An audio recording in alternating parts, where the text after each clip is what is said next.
Good evening. I'd like to call our Town of Sydney regular council meeting on Monday, November 27th to order at 6 p.m. I'm Mayor McNeil Smith, and colleagues joining us in the chamber are to my far left, Councillor Novick, Councillor O'Toole, to my far right, Councillor Duck, Councillor Duncan, Councillor Guelette. We're pleased to have Councillor O'Keefe join us via Zoom. Can you confirm your audio, Councillor O'Keefe? Yes, I'm good. Can you hear me? Yes, thank you. Okay. Council, we've had some feedback from the public watching our meetings, either live stream or the recording, with regards to volume of our speaking during the meeting. So, just a reminder that we have our microphones on when we're speaking, but also if we can align with our microphones and be at a reasonable distance during the meetings. And good evening to staff joining the meeting this evening. And good evening to members of the public, both in the chamber and to those who may be watching the live web stream. I'd like to respectfully acknowledge that we're holding our meeting this evening in the territory of the West Nations. The West people have been stewards of these lands for millennia, and we express our gratitude for their stewardship and our efforts to work in reconciliation. In turning to approval of the agenda, I have 6 additions or changes since the agenda was published last Thursday. The first is we're aware that we have a presentation under 4D1 regarding the SHOAL Centre. Later on the agenda is the staff report and council deliberation, and we'll move that item 13A up and right after the presentation.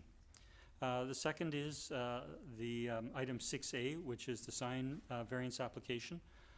We received 4 letters in our council agenda that was published last Thursday, and since that time we've received an additional 21 new letters and 1 second letter from the same resident. Those will go under 6A. In addition, we have a brief additional staff report under that item 6A, which will fall there. And the fourth is Councillor Duncan has a verbal update on the Victoria Family Court Youth Justice. That will be 11A. Councillor Novick has a Vancouver Island Regional Library update, would be under 11B. And Councillor Duck, the 6th and last, is Councillor Duck has requested raising the letter under 15.1 to correspondence as 14A. And with those changes and additions, I would look for a motion to approve as amended. So moved as amended. Second. Moved and seconded. All in favor? Opposed? None opposed. Motion carries. Thank you. Returning to our regular public participation period, where we invite the public to come forward and address council for up to 4 minutes. We just ask that you come up, provide your name and the municipality that you reside in, and the floor will be yours for 4 minutes. So for a first time, I'll call if there are any speakers wishing to address council this evening. Mr. Mayor, on a point of procedure, would this be the time that I would address council if I had anything further to say? Certainly. If you just want to pop the mic on there. Right. There you go. My name is Jody Twa. I reside in Langford. I'm the new owner of the restaurant Jack's on the Water. It's on the agenda this evening, and I just thought I've read the feedback that you received in your council agendas and not the further letters. So just briefly, we really want to be good neighbors in Sydney, and like I said before, we're really excited about coming here. And when we did the design initially at the new restaurant site, we looked if there would be an appropriate spot for a sign. And we dealt with some challenges because of the situation, the building's in the corner. So I would say it's faced more at the distillery than even at the corner or at the sidewalk where people walk up and down. And so when we looked, if we were going to put a sign to basically advertise our new restaurant, and we have a very low roof line on the front. So the new screening we're building, we thought that was an appropriate spot. And certainly I appreciate it. I don't want to put a big neon sign on the waterfront in Sydney. That's not what we're looking for. But in driving around Sydney this evening, I just drove around and I saw so many businesses in Sydney have a sign above their entrances. And a lot of them are at 16, 20 feet. Like with our low roof line, if we put it down on the front, you wouldn't be able to see it from the sidewalk. So all I'd like to say is I'll be very respectful of council's decision this evening, and it wasn't our intent to put up a massive ugly sign. It's white letters, backlit, so we're hoping that it's not intrusive. But like I say, I'll be very respectful of your decisions this evening.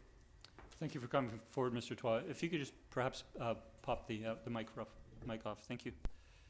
I'll call for a second time if anyone wishes to address council.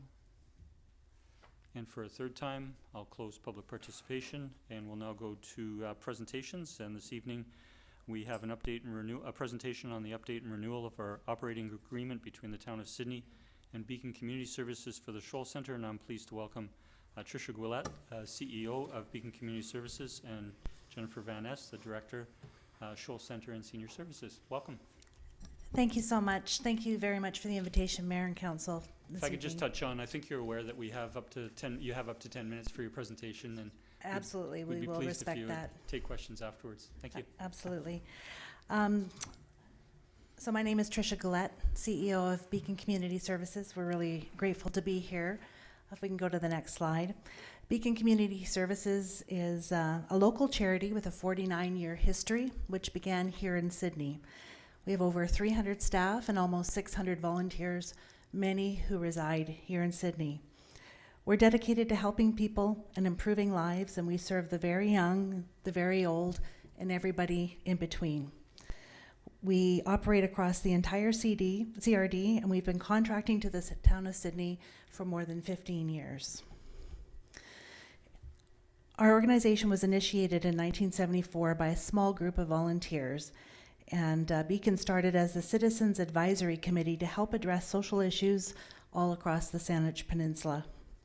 Beacon is a charity which encompasses the entire life cycle of support services from birth to old age, including thousands of people on the South Island.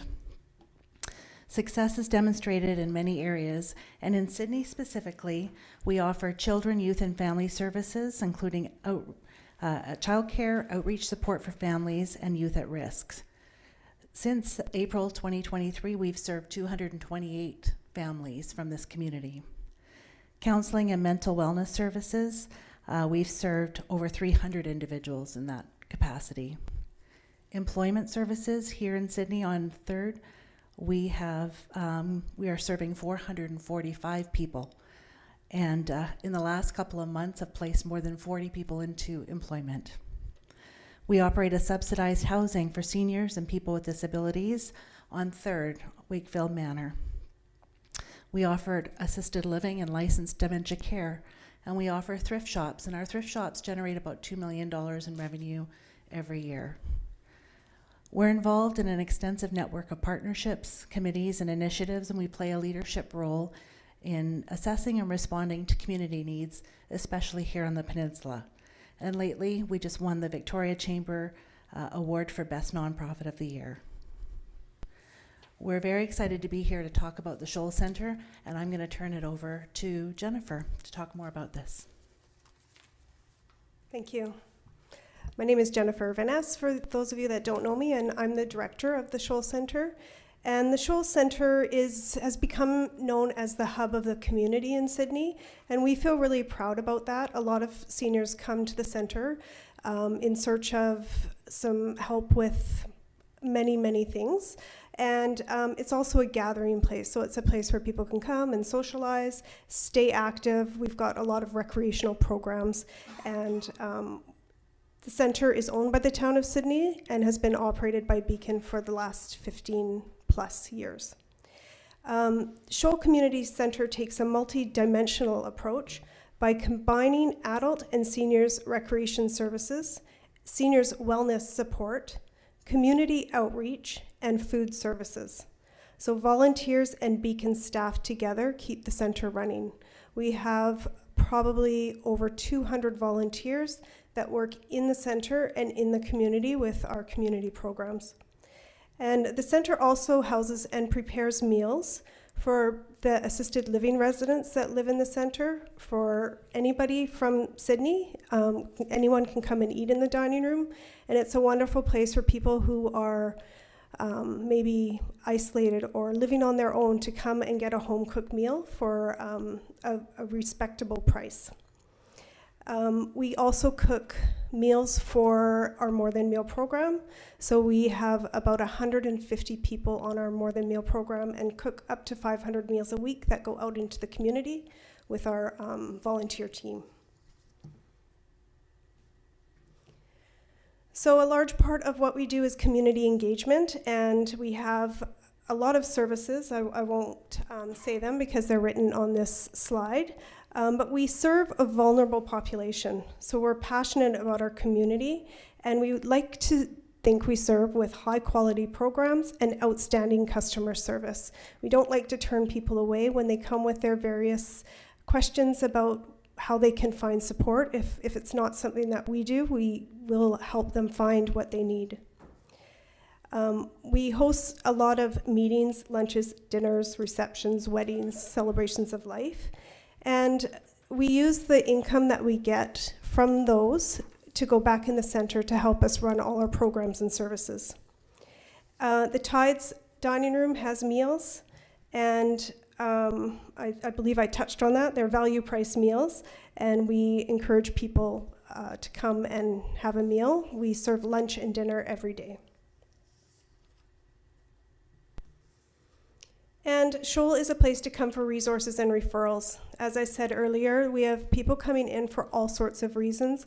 A lot of people are living with someone who they're caregiving for, and they're really at the end of their rope, and they're looking for support and help. And so that's what we try and do. We have a lot of in-house programs that can support them.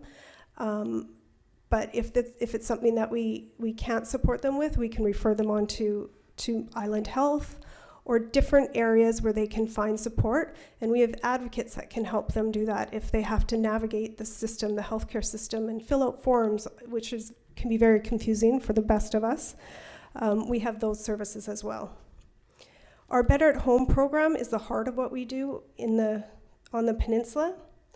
And we have over 900 active clients who receive over 12,000 services from us a year. And about 150 of our volunteers are part of that program. So we have our drive program, we drive people to get medical appointments, our meal program, all volunteer led. We have, assuming the volunteers are paid for their hours, they contribute the equivalent of 58 full-time jobs in the center. In the past year, we've delivered 21,000 meals, over 21,000 meals. We've completed over 1,500 income tax returns through the Community Volunteer Income Tax Program. We have grocery shop for over 900 people. And we have had over 16,000 volunteer hours dedicated to our program. So we feel like we are the place to come, the hub of the community, and we feel strongly about that. We do have, our programs have grown, and our services have grown, and we see that especially after COVID with our senior wellness programs. It's a whole new division that we never had before before COVID, where we have a lot of different support services for mental health support, dementia caregiver support, family and friend caregiver support, and depression support groups, bereavement support groups. This is a whole other service that we've been offering since COVID, and it's made us very busy at SHOAL. We're open 7 days a week. We have a lot of programs and services. We try and offer really unique and good quality recreational programs as well for seniors to come and get a good workout, do fitness, do yoga, and keep active and social at the same time. And we're open Monday through Friday and on weekends as well. So we feel that we're asking for help just because we are that much more busier than when we started working and operating the center for you 15 years ago. Thank you. Thank you very much for your presentation, for your excellent presentation, and for all the good things that you're doing in our community. I will open it up to colleagues if there are any questions. I'll begin with Councillor Duck. Thank you, Mayor, and thank you for your presentation, both of you. I don't have a question. I just want to give some more recognition about the number of times you step up for the community and support the community.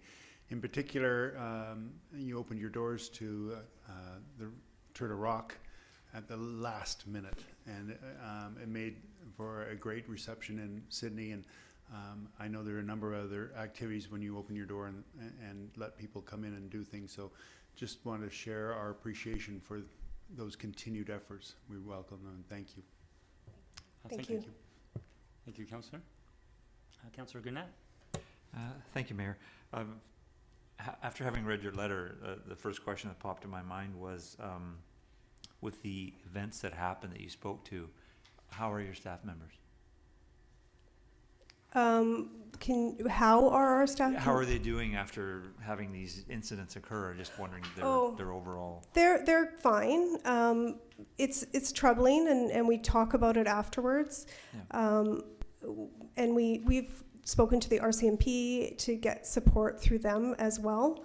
So some of our staff members are quite young, and some of those incidences have happened with quite young people. So we feel really strongly about supporting them and letting them know that we're here to support them, and if they need to talk to us or need any other support, that we will direct them in the right area for that.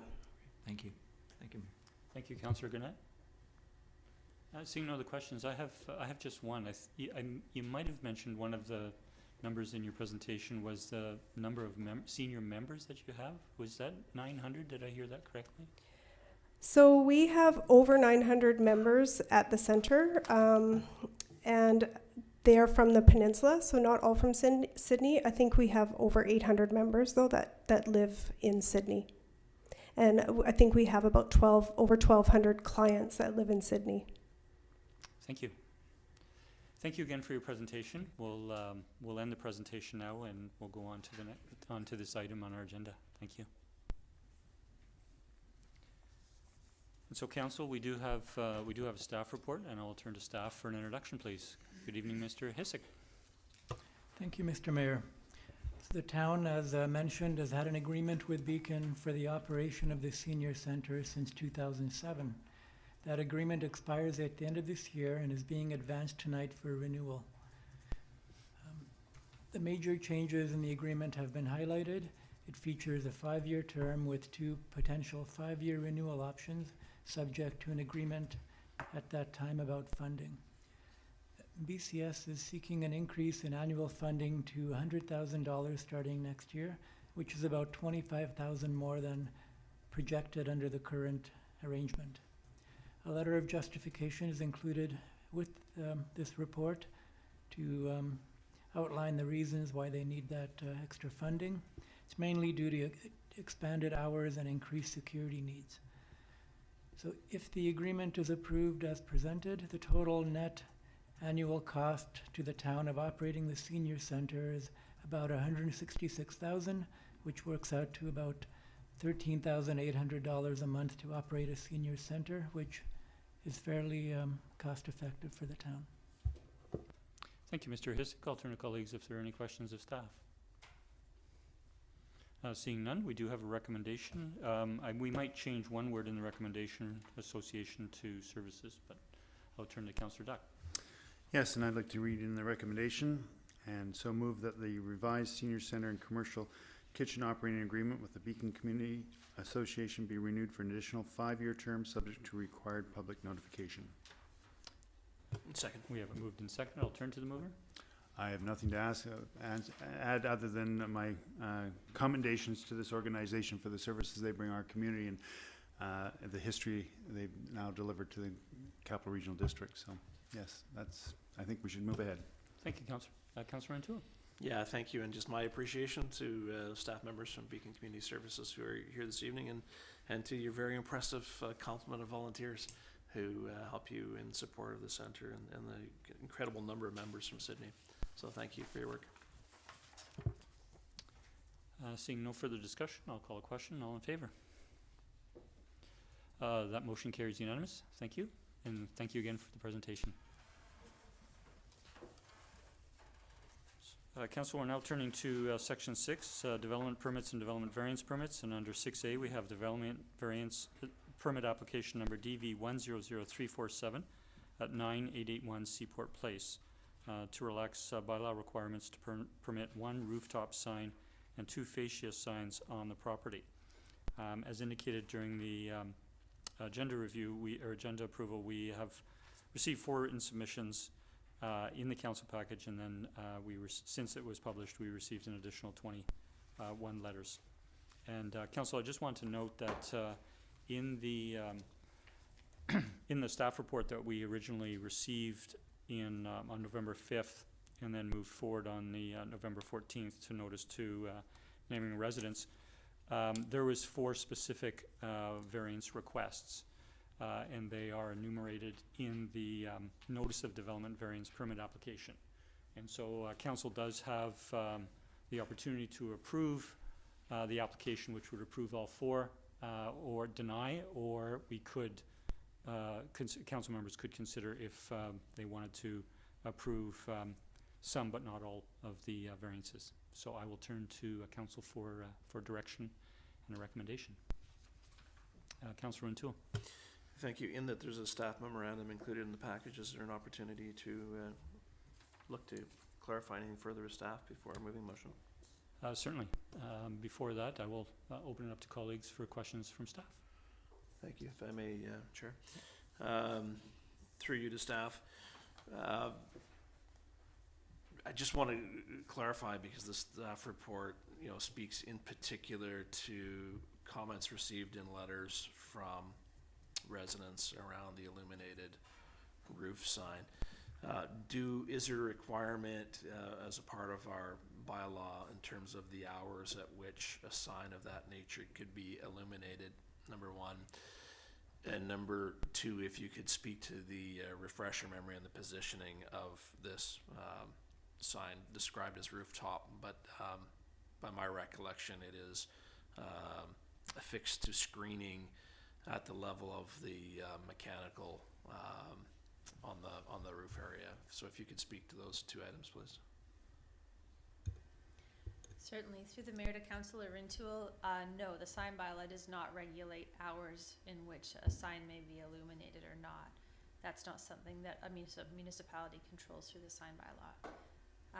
And in terms of the roof sign, you asked for clarification on that sign. Sorry, Correct. If you would repeat With that respect to part of the question. location, because by my recollection it was to be placed on screening material, mechanical screening material, so not freestanding in that sense, but affixed to screening that will be present. Again, through the mayor, yes, that's correct. The sign would be above the slanted portion of the roof, affixed to a vertical portion of screening material that shields some rooftop mechanical equipment. So the sign letters don't project above the top of the building. They're not freestanding sign letters on their own. They're fastened to something that is behind them. Does that explain it?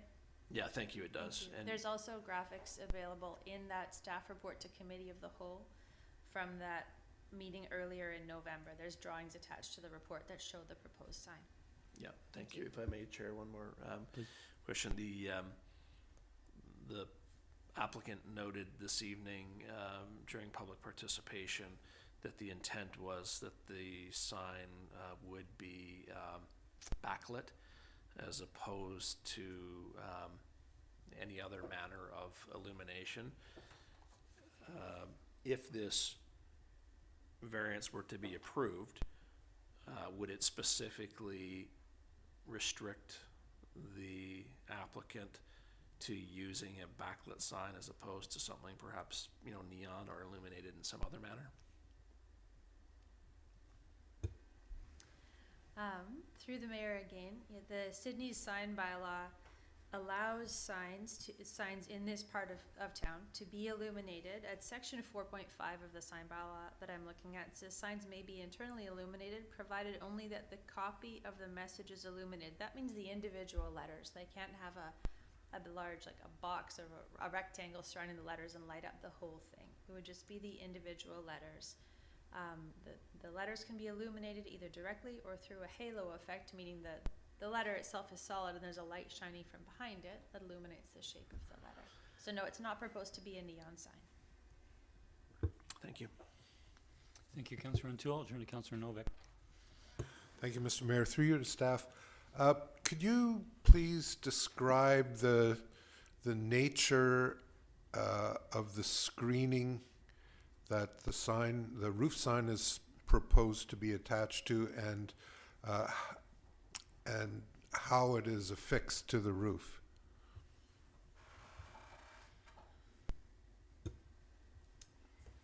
Thank you. Through the mayor to Councillor Novak, the drawings attached to the staff report to Committee of the Whole earlier in November, I believe it was November 5th or 6th, it shows that these channel letters painted attached to the screening around the rooftop mechanical equipment. I don't have the building permit drawings in front of me, so I can't really answer that question about what that material is made of, but looking at those drawings, it does appear to be an opaque, solid building material. You can't see through it to see the mechanical screening behind it. So there's a solid back behind the letters that's painted to match the building. Follow up? I guess my concern is about the solidity of the screening and whether it is a permanent structure or designed to be a permanent structure permanently affixed to the building, or is it built in such a way that it's a temporary structure? And I guess my concern about that is that might impact how that sign weathers over time and whether or not it's an appropriate backing for that type of sign. Sure, thank you. Yeah, the screening is a permanent structure on the building. It would not be a temporary thing that would come down. It's a permanent part of the building structure. Thank you. Okay, thank you. Thank you, Councillor. Council, we do have a recommendation, or we do have options. Councillor O'Toole. Thank you. I'll move that the application be approved with the exception of the illuminated roof sign. Second. Moved and seconded. I'll turn to the mover and seconder first. Yeah, thank you. You know, as we heard from residents who are adjacent to the restaurant, I think it's fair to say that a sign illuminated at that level, despite the information from Mr. Twa in terms of the height, would not be overly prominent in terms of a fairly low profile building to begin with. The concern for me that remains is more the clarification that staff have provided, that given this approval, if not Mr. Twa, then a future owner could make a decision to change the mechanism in which the sign, how it's illuminated, the hours at which it's illuminated remain a concern to me, etc. So while I'm disappointed in a sense that you're not able with this motion at least to fulfill your preference in terms of identifying the location of the restaurant, I hope that you'll still feel very welcome and have every success in that location. And I can assure you there was a well-established restaurant in that location for many years, and that it will indeed, I think, be refreshing to see a new business such as Jack's in that location. And again, wish you every success. Thank you. Thank you, Councillor. I'll turn to the seconder, Councillor Duck. Yes, thank you, and I agree with Councillor O'Toole on those observations. I also suggest that maybe we can support the wayfinding for this restaurant in town, as we have with other businesses that are off Beacon, with the signposts we have and the wayfinding signs we have on the street. And I would suggest to the owner and maybe recontacting staff to see if there's a workaround on this to make it more amenable to the neighborhood and still accomplish the goal of providing identification for the restaurant. Thank you. Thank you. I'll turn to Councillor Guelette and Councillor Duncan. Thank you, Mayor. I won't support the motion. I think staff has laid out very well, actually, in this memorandum, talking about what we heard in the letters from the community.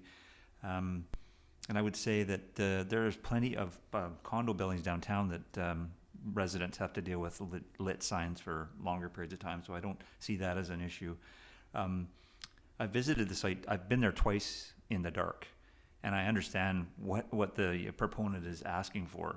It's really difficult to see, and if you don't, unless you actually walk right over there, you'd have a hard time understanding that's even a restaurant. So I can understand why you would want something to draw people there. So I would have supported the staff recommendation, but I won't support what's been put forth. Thank you.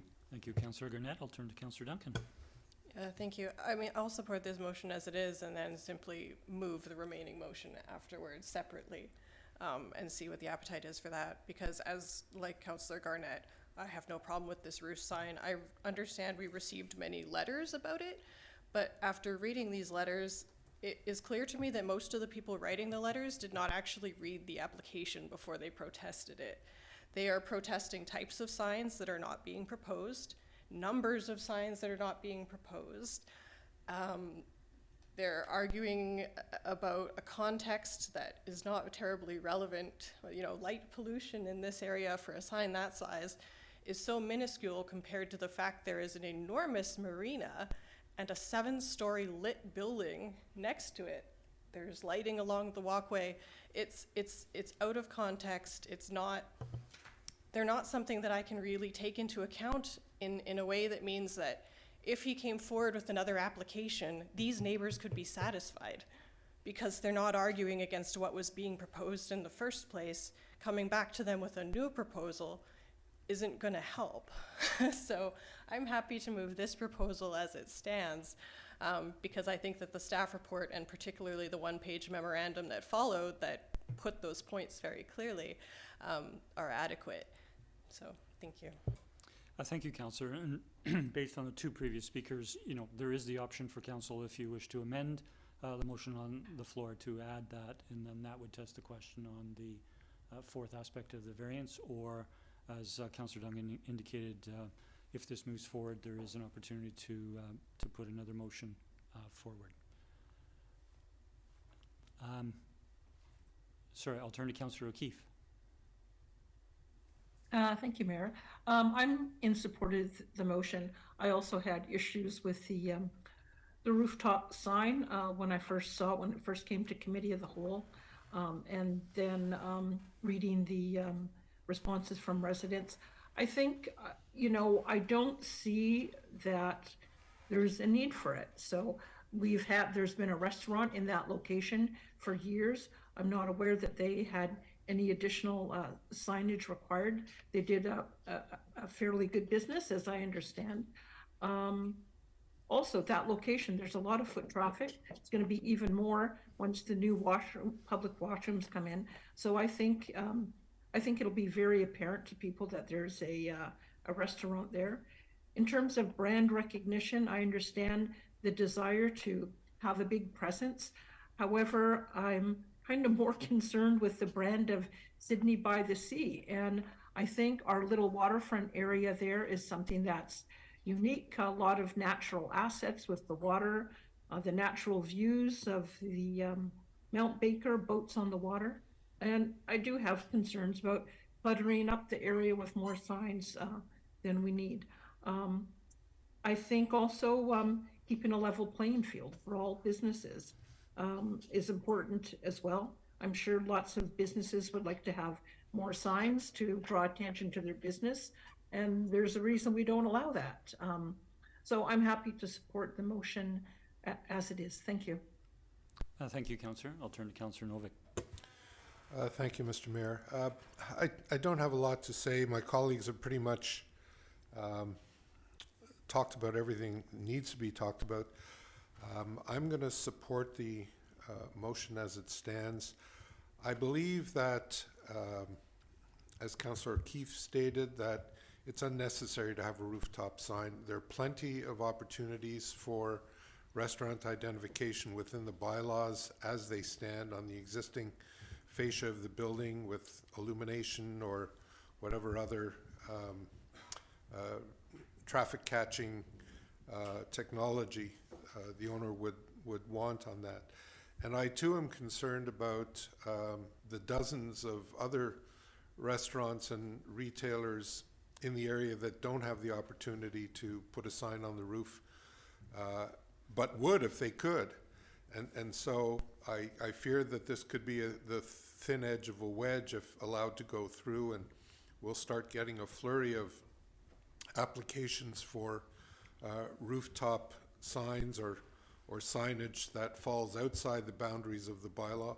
And again, as Councillor O'Keefe stated, the bylaw is there for a reason. It's to control the signs, to make sure that we don't become, you know, like 49th and Broadway in New York, where there's more light at night than there is under full sun. So for those reasons, I'm happy to support the bylaw, and no disrespect intended to the owner.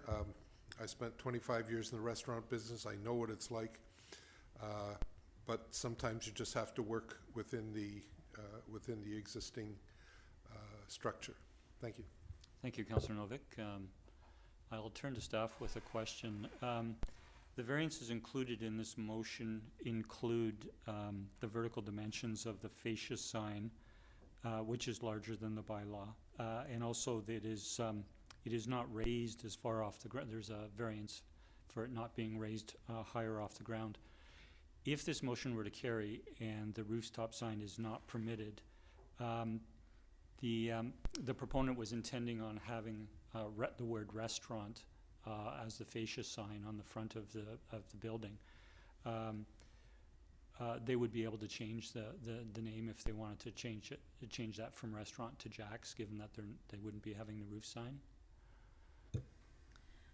Yes, they could change what the letters say. This variance is requesting to increase that maximum height of the fascia sign. So if they wanted to put something different there, they could. Okay, thank you. I'm in support of this motion, and for many of the reasons that colleagues have spoken in favor of it. And if there's no further discussion, I'll call the question. Councillor Dutt? Yeah, I'd just like to supplement this.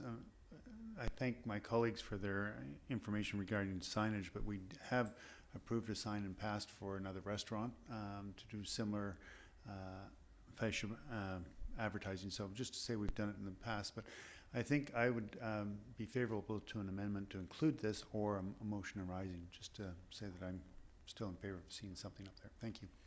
Yeah, I think we've all spoken on this motion, and given that there's the opportunity to have a motion arising, I'd just like to move forward and call the question on this. So seeing no further discussion, all in favor? Opposed? Councillor Garnett is opposed. The motion carries. I did capture your vote, Councillor O'Keefe. And so that motion carries. I'll turn to Councillor Duncan. Yeah, thank you. I'll do the motion arise. Councillor Duncan. Yeah, so thank you. So this would just essentially take us to what the staff recommendation was, that all 4 of the variances be permitted. And again, I'm just putting this forward because I don't think that the actual application before us has been argued against in any way. We all know that if other restaurants wanted to have roof signs and they, you know, it would have fit within their business for whatever reason, they needed a variance because of their location, which is, you know, this one is in a very unique location tucked in the corner. It's difficult to see from where people are approaching from the land side. And any of business who is in such a unique circumstance, they can also ask for a variance, and they know that. So I think kind of arguing from the idea of requiring preemptively thinking of a level playing field as though the restaurants are going to be surprised somebody got something they couldn't have asked for is just, it's a little too protective. We're kind of not acting as though the other restaurants and the other businesses in town are fully adults in this situation.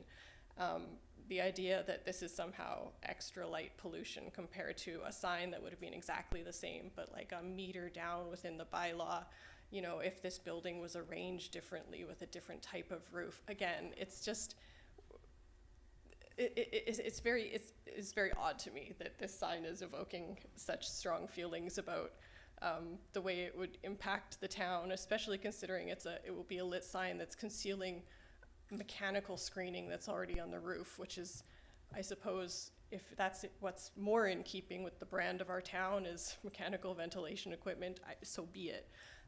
But yeah, I'm just going to move that this go forward as be evaluated for the proposal as it actually came forward and the impacts that this would actually have, and not speculative ones based on an idea of what a lit sign is in this location. Thank you, Councillor. Councillor Guelette is the seconder. Councillor Duck. Yeah, again, I'm going to thank my colleagues. It just gave me further insight into this and made me recall that I lived across from a major supermarket that has a well-lit sign that is on all the time. And I think that we've got compelling reasons to move ahead of this. This variance is not out of sorts with the balance of what we do in the commercial zone, which staff have identified. And I think the owner of the restaurant has heard and will have seen the letters, and I think we can take heart in the fact that he'll give some consideration to how that signage is done, and I think we'll benefit from that. So I will be favoring this motion. Thank you. Thank you, Councillor. Councillor O'Keefe. Thanks. I'm not in favor of the motion. Many of the reasons I spoke to previously in regards to the roof sign, in regards to the comment about, comments made about other businesses could, if they want to, bring this forward. Yeah, and then you know what? If they did, I'd say no to them too, because I think this is a unique part of our downtown, the waterfront, and I just don't think it's a place that we want to be cluttering up the area with more signs. I don't think it's needed. Nobody has provided a compelling reason for me why. I think Jack's is an excellent establishment. I've enjoyed their restaurant up at Bear Mountain. I think their reputation will follow them here. And I think Sydney residents will welcome them with open arms, as will visitors, despite whether they have a rooftop sign or not. Thank you. Thank you, Councillor O'Keefe. I'll turn to Councillor Guelette. Thank you, Mayor. I would just caution my colleague about saying that you would say no to anybody that came forth with an application, as we're supposed to look at them case by case. Thank you, Mayor. Thank you, Councillor Guelette. Councillor Novak. Thank you, Mr. Mayor. I'm afraid I'll be voting against this motion for the same reason I elaborated earlier. I don't really need to repeat everything I said, but I don't see anything that has changed in the interim. Thank you. Thank you, Councillor. Seeing no further discussion, I'll call the question. All those in favor? Opposed? Councillor O'Keefe, Councillor Novak, Councillor O'Toole, and myself. The motion is defeated. Council, we have completed that item. We'll move on to our next item. And we're turning to adoption of minutes under Section 7, and I would look for a mover to adopt both the minutes of our special council meeting on November 9th and the regular council meeting of November 14th. So moved. Councillor Novak and Councillor Duck have moved and seconded. All in favor? Sorry, any corrections? Sorry, if I may, Mayor. Just in relation to the minutes for 7B, on the minutes of regular council meeting Tuesday, November 14th, on page 3, under staff reports 13A, approach to lowering speed limits in Sydney. I think just for having clarity in the minutes here, I think we need to add S. Duck as opposed, just because the vote says defeated 1-6 and doesn't mention him, just for the record. 13A, where it says opposed, and it's mayor and councillors, it lists the councillors, has defeated 1-6. S. Duck is missing as one of the councillors, just for the record. Thank you. Thank you, Councillor Guelette. Any other corrections? Seeing none, all in favor? Motion carries unanimous. Thank you. We're now turning to the mayor's report. We do have the CRD board highlights from the October 11th and November 8th meeting.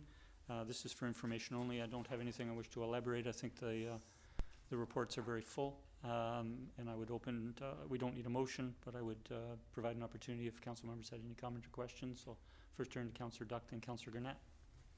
Just a follow-up on a couple things, Mr. Mayor, that in your presentation on Radio Sydney and also in this report, where do we ended up with the DCCs that are recommended by the CRD? Is that being put on hold, or do we get a chance to, I guess, voice any opposition we have to those DCCs and that vote? Thank you. No, thank you. And just for clarity, for those who may be listening or watching, is that we did receive a presentation from the Capital Regional District on a new proposed water DCC. The approval process that CRD is going through will occur through 2023 and 2024 with the plan to implement in 2025. CRD is presenting to the 13 municipalities, and that information will be brought back to the Regional Water Commission, and then their recommendation will move on to the CRD board. Thank you. Thank you. Seeing no further discussion, we'll turn to council reports. Oh, sorry, or Councillor Guelette, I'm sorry. Yeah, that's okay. Thank you, Mayor. I was under maybe, hopefully you can answer this because it was something that I was curious about, the on-site sewage system service. Can you possibly elaborate on why it is that the District of North Saanich wants to be added to the service? Was that something that came up in terms of discussion that you might be able to talk to? That was at the request of North Saanich, and it was to improve their infrastructure, as I recall. So their council made that, and staff made that request of CRD, and so there was an approval process for them to be included. Great. Thank you. Thank you. Thank you for the questions. We'll now go to council reports, and I'll first turn to Councillor Duncan. Yeah, thank you.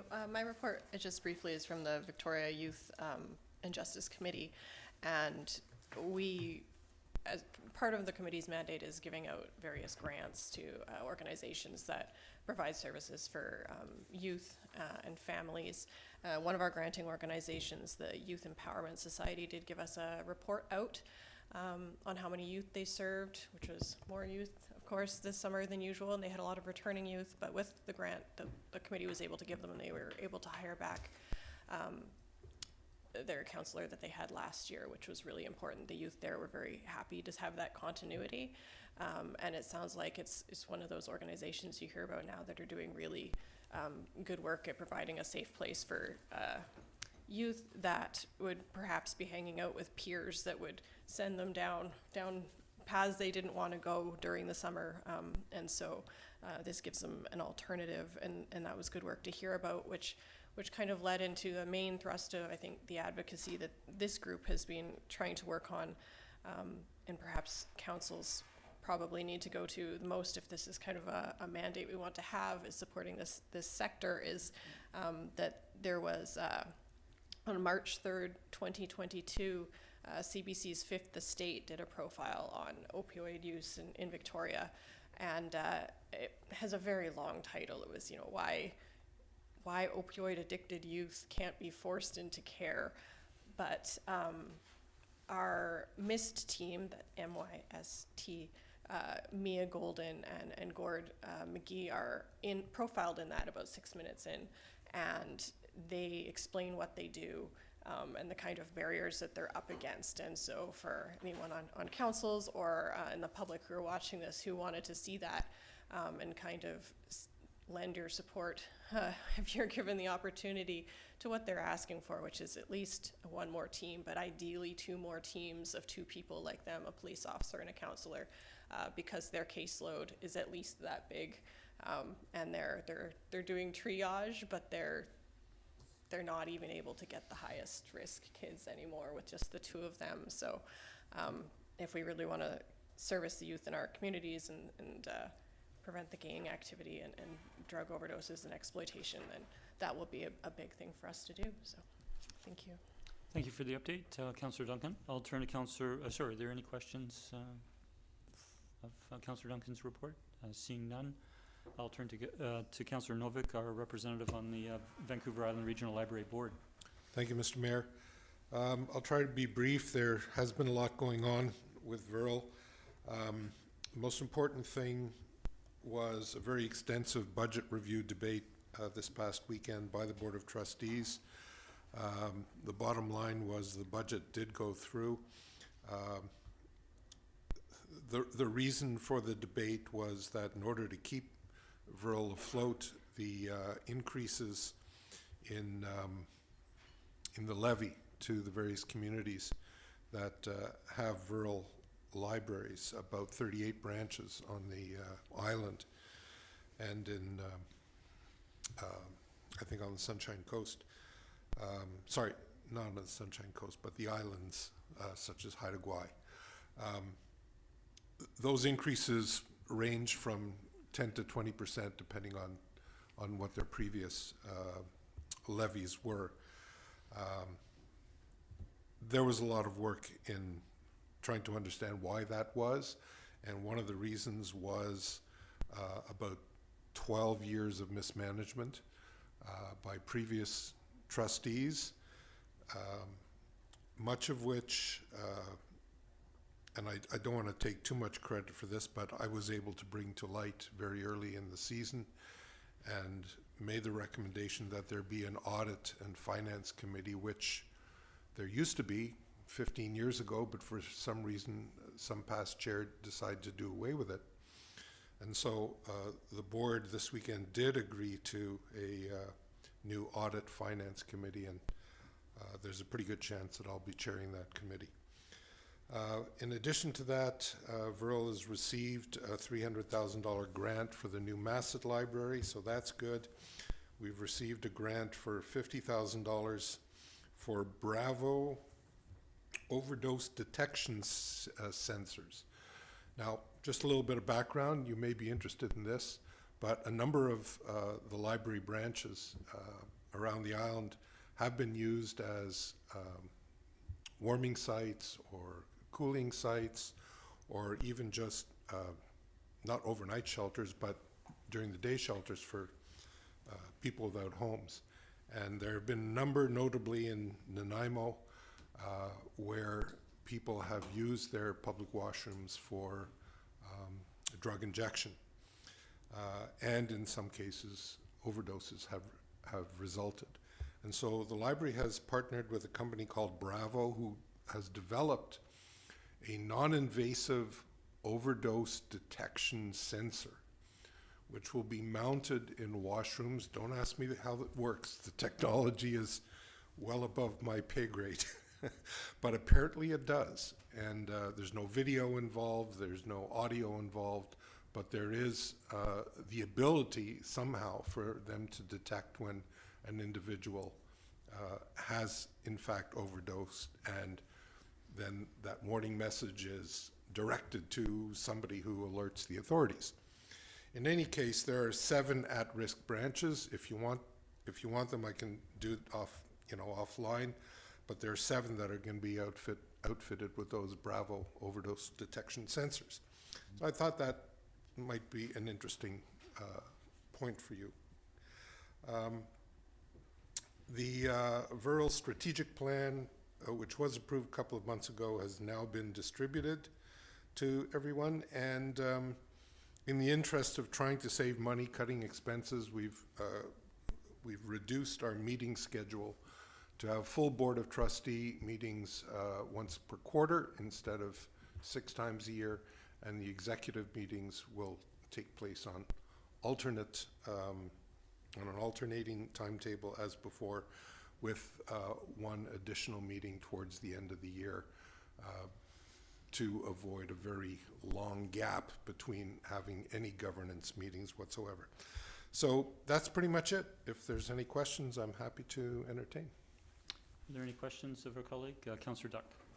Yes, just to ask the councillor, do you have an indication of when those budget increases are coming? The 2024, they're going to be implemented and they'll be presented to us during budget time for those? They've already been delivered. I would suspect that staff have received the notifications from Virl, and they will be in the upcoming budget deliberations. Thank you.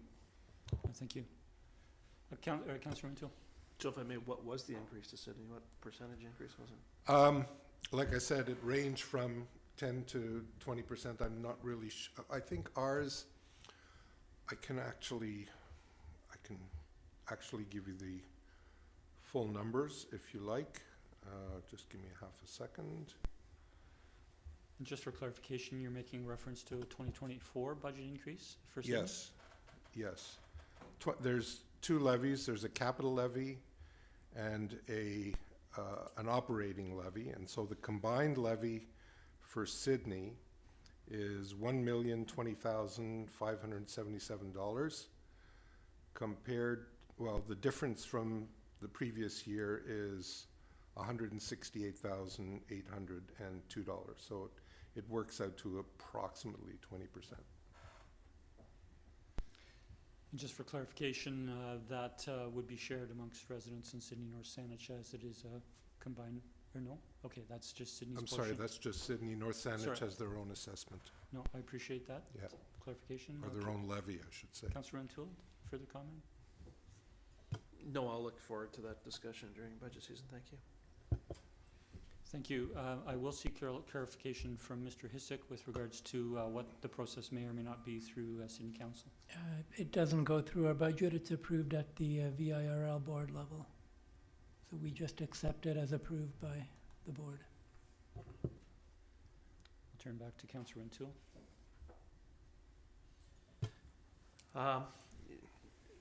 No, I think, and I'm not asking for it this evening, but perhaps we could hear like specific to Sydney in terms of the type of increase that has been assessed. Some of the rationale for that, again, specific to Sydney as opposed to the organization as a whole. But again, not looking for that this evening. Thank you. I can give you that, Councillor, if you'd like. It's again, it's all about the legislation. It's done on a population basis. It's math. They just take the entire budget for rural and divide it amongst all the branches by population, and they come up with that number. Okay, I'm going to turn to Mr. Hissick, if I might, for a moment, our Director of Finance. How would it be best to bring further information on this as per Councillor O'Toole's request? Thank you, Mr. Mayor. Once I get the revised numbers from VIRL, I'll put together a summary and try and get as much justification from the rural budget itself as to why the increases happened and what the impact is on the average resident. Thank you. And so a motion to that effect isn't necessary, so I appreciate it being raised. Any further discussion? Councillor Novak, we certainly appreciate the information you provided on how rural is moving forward. I think as councillors in our conduct, we need to be careful in the appropriateness of our comments reflecting on previous boards of trustees.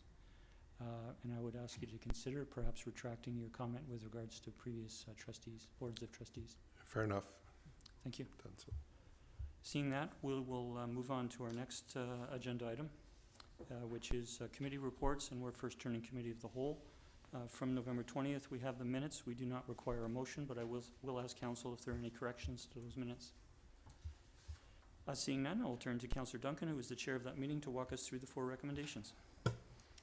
All right, I'll bring forward the first recommendation, which is for the potential update to the animal license and control bylaw to permit backyard hens. That staff, oh, I didn't need to read that. The staff bring forward a bylaw to amend animal license and control bylaw number 1965 to allow backyard hens in Sydney. Second. Moved and seconded. Any discussion? All in favor?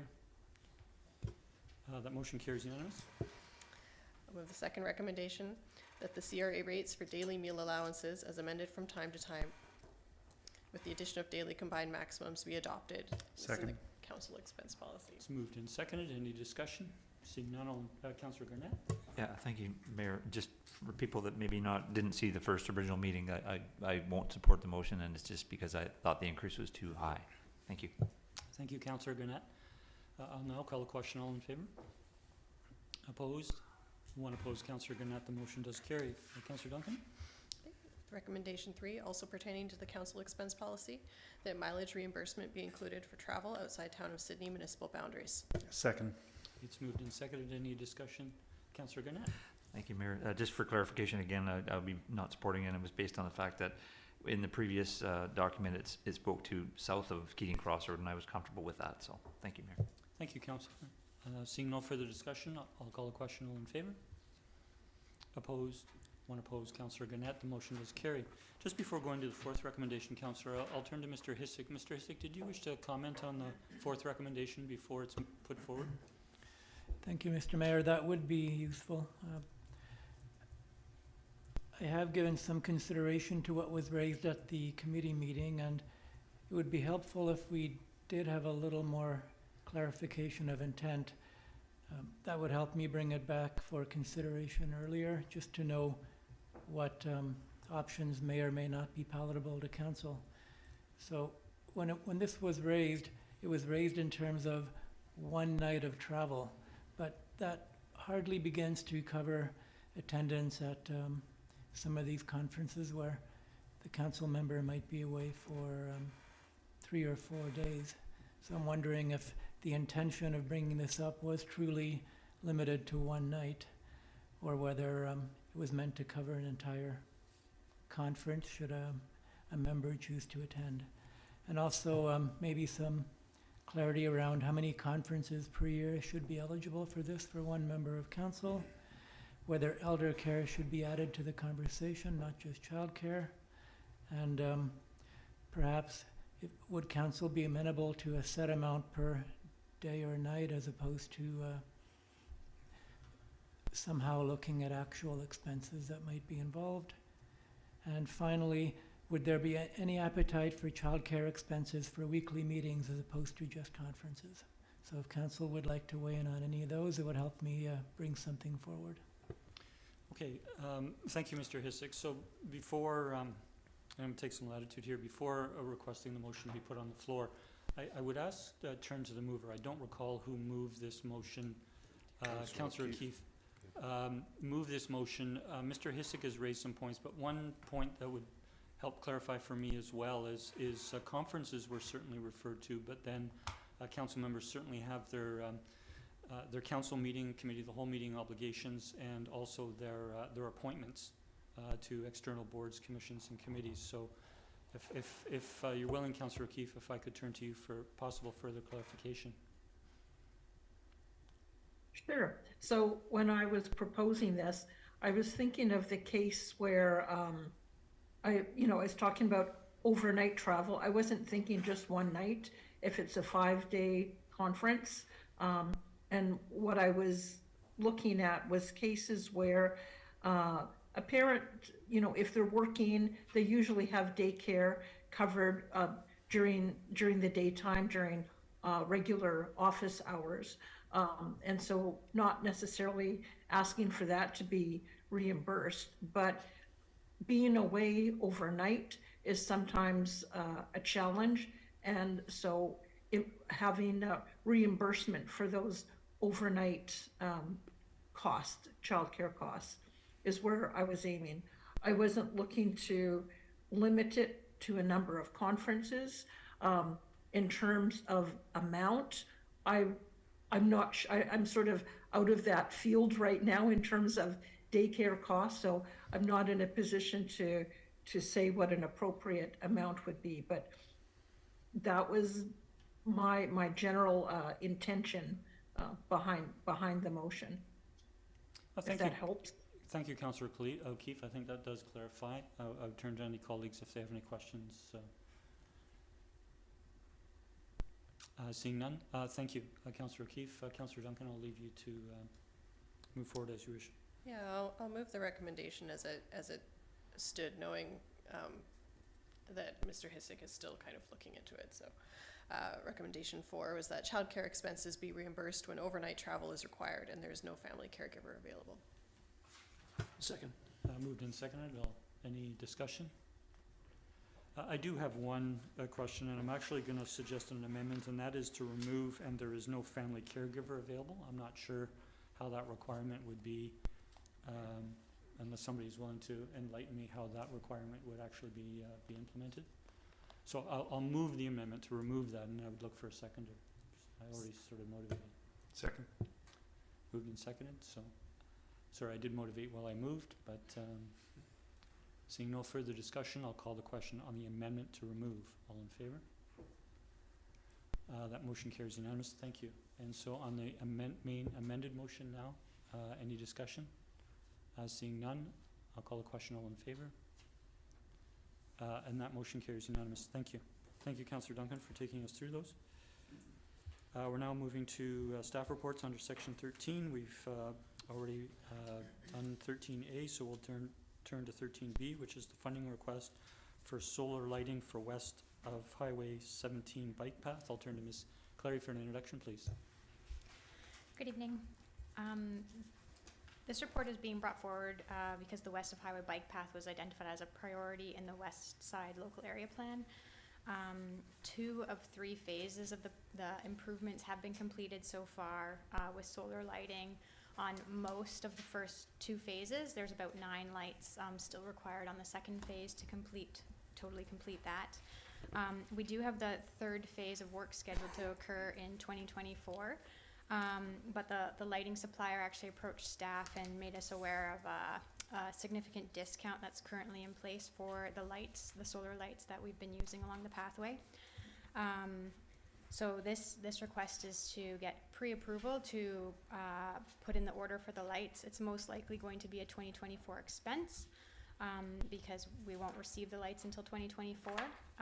And then we are still working on revised quotes for, or we haven't actually put it up to tender, but revised estimates for the total project cost for 2024.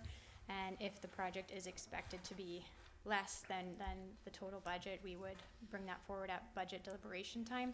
However, at this time, just based on current increases on project costs, whether they've gone to tender, we are expecting, it is very likely that this will be above the existing $660,000 to complete the pathway next year. Thank you, Ms. Clary. I'll turn to colleagues if there are any questions. Councillor Guelette. Thank you, Mayor. Through you to staff.